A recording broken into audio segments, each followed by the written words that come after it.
Hey, welcome back. This week's recipe from the farm, I'm making asparagus and rhubarb pickles. Simple to make, great on top of those fresh spring salads, vibrant, bold flavor. Check it out. This is so much fun to make.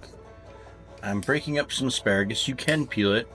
It's late in the season, so the asparagus is getting a little bit on the small side. Check my jar, it's about a quart size, so I'm going to cut the asparagus in half. That'll fit nicely in the jar and still leave like nice big pieces of asparagus, which I like.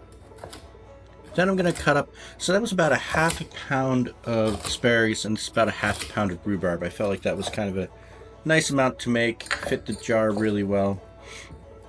And I'm just going to put that all in the jar. I'm going to use some fresh red onion, just big chunks, chop that and throw that in there. You know, I feel like there's a pickle for every season, and this is my spring pickle, and it is so good to keep in the fridge. Put it on those salads. So I'm going to get my brine going. I'm using 2 cups vinegar, 1 1/3 cup water, 1/4 cup sugar, and just 2 teaspoons of salt, or a little, cupful of salt.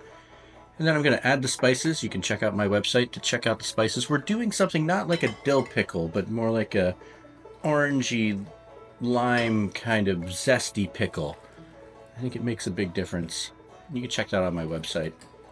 I'm just going to add all the hot vinegar with the sugar in there. Mix it up and put it in the fridge, and there you go. That simple. Alright, it's been about 4 hours since I put the pickles in the fridge. Let's give them a try. Oh,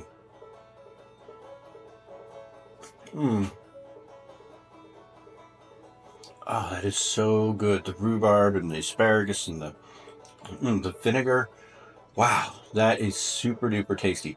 Probably be a lot better tomorrow morning. But for right now, that is super delicious. Wow, I'm really excited about that.